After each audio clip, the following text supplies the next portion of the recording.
Subscribe कीजिए मैडस English channel को और बेल आइकन को दबाइए हमारे लेटेस्ट वीडियोस सबसे पहले देखने के लिए।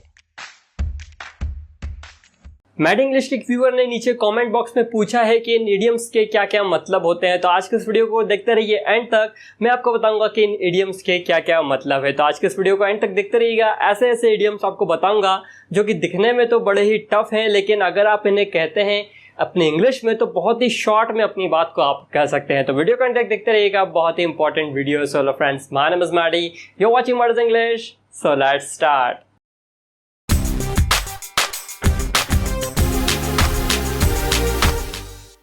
स्टार्ट करते हैं सबसे पहले इडियम से, जो कि है mind one's Ps and Q's. Mind one's Ps and cues का मतलब होता है किसी के साथ विनम्रता से पेश आना, किसी के साथ अच्छे से पेश आना। मान लीजिए आपके घर में बहुत सारे बड़े लोग हैं, अगर आप उनसे इस तरह से बात करेंगे जो उनको अच्छा नहीं लगता है, तो आप उनसे उस तरह से पेश नहीं आएंगे जैसा कि वो चाहते हैं। किसी के साथ अच्छे से पेश आना, अपने बड़ों के साथ अच्छे से पेश आना, उसके लिए हम वर्ड यूज करते हैं mind one's Ps and q's. उस सेंस में हमको यूज करना है इस पर्टिकुलर वर्ड को, जिसका मतलब है किसी के साथ विनम्रता से पेश आना। आइए समझते हैं इस सेंटेंस में, आपको अच्छे से क्लियर हो जाएगा। तो यहाँ पर सेंटेंस है, अपने से बड़ों से बात करते समय उनसे अच्छे से पेश आएं। अपने से बड़ों से बात करते समय उनसे अच्छे से पेश आएं। तब उसका इंग्लिश बनेगा mind your p's and q's while talking to your elders. Mind your p's and q's while talking to your elders, मतलब अपने से बड़ों से बात करते समय उनसे अच्छे से पेश आएं। इस तरह से आपको यूज करना है mind one's Ps and cues का। दूसरा सेंटेंस, हमें अपने टीचर्स से अच्छे से पेश आना चाहिए। हमें अपने टीचर्स से अच्छे से पेश आना चाहिए, मतलब उनके सामने हमें अच्छा बनना चाहिए ताकि उन्हें बुरा ना लगे। तब उसका इंग्लिश बनेगा we must mind our p's and q's in front of our teachers. We must mind our p's and q's in front of our teachers, मतलब हमें टीचर्स से अच्छे से पेश आना चाहिए। अगला इडियम है वर्थ योर सॉल्ट। इसे प्योर इंग्लिश में कहा जाता है वर्थ वंस सॉल्ट, मतलब कि यहाँ पर उस वंस को चेंज करके हम किसी भी व्यक्ति को वहां लगा सकते हैं। Worth one's salt, worth your salt. इसका मतलब होता है कि आदर का पात्र होना, मतलब जब आपकी बहुत कोई रिस्पेक्ट करे, किसी भी फील्ड में आप हो और आपकी बहुत ज़्यादा रिस्पेक्ट होती है, उस सेंस में हम वर्थ योर सॉल्ट का यूज़ करते हैं। दूसरा इसका मतलब होता है कि अगर आप किसी चीज़ को करने में कैपेबल है, if you are capable of doing something, तब भी आप वहां पर वर्थ योर सॉल्ट का यूज करते हैं। आइए समझते हैं, सेंटेंस में आपको क्लियर हो जाएगा। देखिए यहाँ पर जो सेंटेंस में बना रहा हूँ बहुत ही सिंपल है। कोई भी एक बिजनेसमैन है, वो अगर बिजनेस करना जानता है, if he is good at his field, मतलब वो बिजनेस की फील्ड में बहुत अच्छा है, वो अपनी फील्ड में बहुत अच्छा है, तो बिजनेस करना जानता है, तो बिजनेस को बहुत ऊंचाइयों तक लेकर जाएगा। तो ये सेंटेंस है। तब अगर इसका इंग्लिश बनाना चाहे तो बड़ा ही सिंपल बनेगा, एक बिजनेसमैन, कोई भी बिजनेसमैन, वो ये जानता है कि बिजनेस को किस तरह से ऊंचाई पर लेकर जाना है, मतलब उस चीज में काबिल है, उस चीज में वो समर्थ है, किस तरह से वो कर पाएगा। तब उसका इंग्लिश बनेगा any businessman worth his salt can lead the business. Any businessman worth his salt can lead the business, can rocket the business, मतलब कि वो अपने बिजनेस को तेज ले जा सकता है। वो जानता है इस चीज को कि किस तरह से बिजनेस को आगे ले जाया जाता है। तो वर्थ हिज सॉल्ट का मतलब होता है, या वर्थ योर सॉल्ट का मतलब होता है कि किस तरह से आप किसी काम को करने में समर्थ हैं, या फिर लोग क्यों आपकी तारीफ करते हैं, क्योंकि आप उस फील्ड में बहुत ही ज्यादा माहिर है। कोई भी ऐसा वक्ता, मतलब कोई भी एक अच्छा स्पीकर, वो ये जानता है कि जनता को किस तरह से प्रेरित किया जाता है, मतलब कि किसी भी अगर ऑडियंस है, आपकी कैसी भी ऑडियंस है, लेकिन वो जानता है कि उन्हें कैसे मोटिवेट करना है। अगर वो मोटिवेट करना जानता है तो वो सब कुछ कर सकता है। इसका इंग्लिश बनाना चाहे तो बड़ा ही सिंपल बनेगा। पहले इंग्लिश समझाता हूँ, फिर आपको हिंदी बताऊंगा। A good speaker worth his salt is able to motivate his audience. The speaker, the good speaker, या फिर a good speaker worth his salt is able to motivate his or her audience, मतलब कि जो अच्छा वक्ता होता है वो ये जानता है कि अपनी ऑडियंस को किस तरह से मोटिवेट करना है। उस सेंस में हमको इस पर्टिकुलर सेंटेंस को कहना है, मतलब कोई भी ऐसा व्यक्ति जो अपनी फील्ड में माहिर है, वो ये जानता है कि किस तरह से काम करना है, इसीलिए वो तारीफ का या फिर प्रशंसा का पात्र भी होता है, इसीलिए लोग उसे आदर भी करते हैं। अगला इडियम है toe the line. Toe the line का मतलब होता है नियमों का पालन करना, to adhere to the rules, नियमों का पालन करना। किस तरह से सेंटेंस को यूज किया जाएगा, मतलब किस तरह से इस वर्ड को सेंटेंस में यूज किया जाएगा, आइए समझते हैं। उसने ठान ली है कि अब वो नियमों का पालन नहीं करेगा। उसने ठान ली है कि अब वो नियमों का पालन नहीं करेगा, तब उसका इंग्लिश बनेगा he has made up his mind that he will not toe the line anymore. He has made up his mind that he will not toe the line anymore, मतलब कि अब वो नियमों का पालन नहीं करेगा, उसने यह ठान ली है। इस तरह से आपको बनाना है टॉ द लाइन के सेंटेंसेस। तो फॉलो रूल्स अब मत कहिएगा, टॉ द लाइन कहिएगा। दूसरा सेंटेंस, नियमों का पालन करो वरना आपको टीम से बाहर कर दिया जाएगा।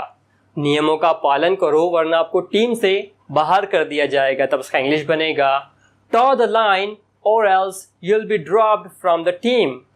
टॉ the line or else you will be dropped from the team, मतलब नियमों का पालन करो वरना आपको टीम से बाहर कर दिया जाएगा।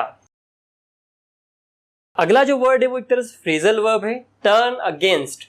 टर्न अगेंस्ट का मतलब होता है किसी के खिलाफ खड़े हो जाना या फिर किसी के खिलाफ हो जाना। उस सेंस में हमको यूज करना है टर्न अगेंस्ट। जैसे कि अगर मैं आपके खिलाफ खड़े हो जाऊं, सो आई टर्न अगेंस्ट यू, मैं आपके खिलाफ खड़ा हो गया। उस सेंस में आपको यूज करना है टर्न अगेंस्ट, मैं आपके खिलाफ खड़ा हो गया, आई टर्न अगेंस्ट यू। आइए समझते हैं, सेंटेंस में आपको अच्छे से क्लियर हो जाएगा। सेंटेंस बड़ा प्यारा है, आपकी स्क्रीन के सामने है। हम दोनों एक दूसरे के लिए बने हैं और आज एक दूसरे के खिलाफ खड़े हैं। हम दोनों एक दूसरे के लिए बने हैं और एक दूसरे के खिलाफ खड़े हैं आज, तब उसका इंग्लिश बनेगा we are mad for each other and today we have turned against each other. We are mad for each other and today we have turned against each other, मतलब हम एक दूसरे के लिए बने हैं और एक दूसरे के खिलाफ ही आज खड़े हैं।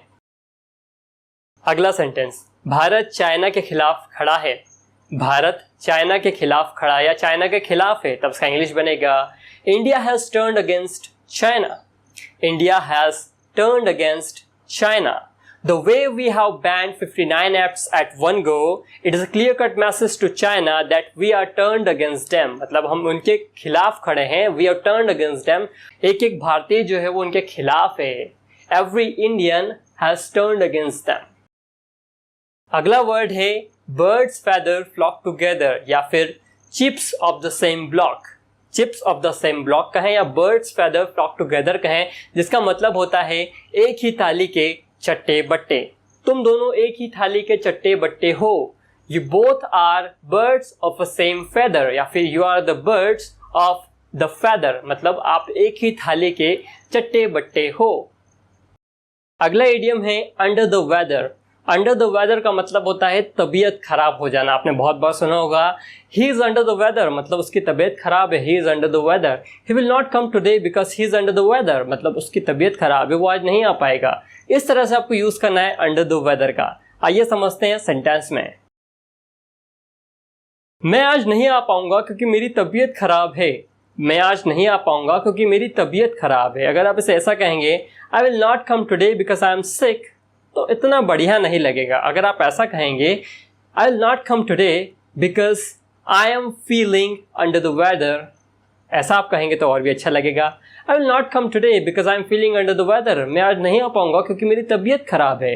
आई will not come today because या फिर I am unable to come today because I am feeling under the weather, मतलब मैं थोड़ा ऐसा फील कर रहा हूँ कि मेरी तबीयत थोड़ी खराब है। उस सेंस में आपको यूज करना है अंडर द वेदर का। तो आप सिक कहना बंद कर दीजिए या फिर I am suffering from fever करना बंद कर दीजिए। आप यहाँ पर अंडर द वेदर भी यूज कर सकते हैं कि आपकी तबीयत खराब है, मतलब कुछ अच्छा ही हुआ है या तो बुखार आया या कुछ ऐसा कि आप आ नहीं पा रहे हैं। उस सेंस में आपको यूज करना है अंडर द वेदर का। अगला इडियम है to show clean pair of heels. To show clean pair of heels का मतलब होता है कि दुम दबाकर भाग जाना या फिर सरपट भाग जाना। उस सेंस में हमको यूज करना है to show clean pair of heels का। आइए समझते हैं इसे सेंटेंस में किस तरह से यूज किया जाएगा। पुलिस को देखकर चोर दुम दबाकर भाग गया। पुलिस को देखकर चोर दुम दबाकर भाग गया, तब उसका इंग्लिश बनेगा Having seen the police, the thief showed clean pair of heels. Having seen the police, the thief showed clean pair of heels. मतलब कि पुलिस को देखकर चोर दुम दबाकर भाग गया। अगला इडियम है two heads are better than one. Two heads are better than one का मतलब होता है एक से भले दो। आप बोलते हैं ना बहुत बार, एक से भले दो। अरे यार वहां जा रहा हूं मैं, तू चलेगा क्या? हाँ चलो, एक से भले दो। उस सेंस में आपको यूज करना है एक से भले दो का। आइए देखते हैं, ऐसे सेंटेंस में आपको अच्छे से क्लियर हो जाएगा। आप जा रहे हैं सिनेमा, अपने दोस्त से पूछते हैं I am going to cinema, would you like to go? मतलब क्या आप जाना चाहेंगे? Do you want to go? आपका दोस्त कहेगा yes, two heads are better than one, एक से भले दो, चलो। उस सेंस में हमको यूज करना है एक से भले दो का। आप गए किसी लड़की को इम्प्रेस कर रहे हैं, आपने उससे कहा I want you to have my life partner, और लड़की ने कहा why not, of course two heads are better than one. मतलब एक से भले दो। वो आपको चाह नहीं रही उस सेंस में, लेकिन आप क्या कह रहे हैं कि I want you to have my life partner, और वो क्या कह रही है no problem, two heads are better than one. अगला सेंटेंस है तुम्हें उसे पार्टी में लेकर आना चाहिए था, एक से भले दो हो जाते। तुम्हें उसे पार्टी में लेकर आना चाहिए था, एक से भले दो हो जाते। तब उसका इंग्लिश बनेगा you should have taken him to the party, या फिर you should have brought him to the party, two heads were better than one, एक से भले दो हो जाते। You should have taken him to the party, two heads were better than one. इस sense में आप इसे यूज कर सकते हैं two heads were better than या two heads are better than one, मतलब एक से भले दो। अगला इडियम है put on the market. Put on the market का मतलब होता है कि चीज़ों को निकाल देना, मतलब बेचने के लिए निकाल देना ताकि लोग उन्हें खरीद सकें। चीज़ों को निकाल लेना ताकि लोग उन्हें खरीद सकें, मतलब बेचने के लिए निकाल देना किसी भी चीज़ को ताकि लोग खरीद सकें। या तो आपको उन चीज़ों से मन भर गया है तो आप उसे बेचना चाहते हैं। जैसे कि मान लीजिए आपने दूसरा घर ले लिया और अपना घर बेचना चाह रहे हैं, सो आप अपने फ्रेंड से कहेंगे hey we are going to put our house in the market, we are going to put our house in the market, मतलब हम अब घर बेचने वाले हैं ताकि लोग इसे खरीद सकें। या फिर आपने फ़ोन चला लिया, अब आप कह रहे हैं I want to put my phone in the market, I want to put my phone on the market, sorry I want to put my phone on the market, मतलब मैं अपना फ़ोन जो है वो बेचना चाहता हूँ। मैंने चला लिया, अभी पुराना हो गया, अब मैं इसे बेचना चाहता हूँ। This phone is not in a mint condition, अब मैं इसे बेचना चाहता हूँ। वैसे मिंट कंडीशन हम आगे देखने वाले हैं, इसका मतलब क्या होता है। This phone is not in a mint condition, so I want to put it on the market, मैं इसे अब बेचना चाहता हूँ। अगला और आखिरी इडियम है in a mint condition. If something is in mint condition means it is looking good, मतलब वो अच्छा दिख रहा है, मतलब जैसा आपने पहले खरीदा था सेम वैसा ही दिख रहा है, मतलब नए जैसा दिखने वाला। In a mint condition, if something is in mint condition, वो अच्छा दिखता है कि मतलब ऐसा दिखता है कि आपने उसे नया ही खरीदा है, लेकिन वो नया नहीं है, वो दिखने में नया है लेकिन वो बहुत पुराना है। इन अ मिंट कंडीशन या फिर something is in mint condition. आइए समझते हैं इस सेंटेंस में किस तरह से यूज करना है। If something is in mint condition means it seems like you just have bought it, मतलब आपने इसे अभी अभी खरीदा है, ऐसा लग रहा है बिल्कुल नए जैसा। सेंटेंस है I have got a t-shirt in a mint condition. I have got a t-shirt in a mint condition. Would you like to buy? मतलब मेरे पास जो भी एक टी शर्ट है, वो मान लीजिए कि वो कोई छोटा टी शर्ट आ गया, आपने उसे खरीदा है, लेकिन वो भी एकदम मिंट कंडीशन में बहुत नए जैसा है, आप खरीदना चाहेंगे क्या? मतलब मुझे छोटा हो गया, आप खरीदना चाहेंगे कि आपको आ जाएगा? I have just bought या फिर I have bought a t-shirt in a mint condition या फिर I have got a t-shirt in a mint condition, मतलब मेरे पास जो टी शर्ट है वो एकदम नई कंडीशन में अच्छा दिखने वाला है। उस सेंस में आपको कहना है इन मिंट कंडीशन। अगला सेंटेंस है आपने किसी फर्नीचर वाले को बुलाया और वो बोल रहे हैं कि आप ये फर्नीचर खरीद लो, ये एक बहुत ही अच्छी कंडीशन में है। Buy this furniture, it is in a mint condition, या फिर this furniture is in mint condition, मतलब ये बहुत ही सही है, अभी एकदम नए जैसा है, आप इसे खरीद लो। Buy this furniture, it is in mint condition. आपने कार वाले को भी बुलाया कार दिखाने के लिए कि भैया कार खरीद लो, बहुत अच्छी है। This is a fine car, यह कार अच्छी है। This is a fine car, यह अच्छी चलती है। It runs well, it runs well. और अभी अभी एकदम नई जैसी है, मतलब अभी भी एक नई जैसी है। It is still in a mint condition. This is a fine car, it runs well and still in a mint condition, मतलब अभी भी एकदम नई जैसी है। उस सेंस में आपको यूज़ करना है इन मिंट कंडीशन। तो फ्रेंड्स, कैसी लगी वीडियो नीचे कमेंट बॉक्स में ज़रूर बताइएगा। कमेंट करते रहिएगा, वीडियोस मिलते रहेंगे जैसा कि मैंने कहा है। इसी तरह से कमेंट बिल्कुल करते रहिएगा, मैं आपके लिए वीडियोस बनाता रहूँगा, क्योंकि डाउट्स मेरे पास बहुत सारे हैं, लेकिन मैं आपके डाउट्स भी देखना चाहता हूँ कि आप कितना पढ़ रहे हैं। तो मैं उस पर बिल्कुल वीडियो बना कर दूँगा, आप अपने डाउट्स पूछना मत भूलिएगा। चैनल को सब्सक्राइब नहीं किया तो चैनल को सब्सक्राइब करके बिल्कुल जाइएगा। इसी तरह के वीडियोज़ आपको मैं आगे भी प्रोवाइड करता रहूँगा। फिलहाल किसी वीडियो में इतना ही, मिलता हूँ नेक्स्ट वीडियो में, तब तक के लिए गुड बाय।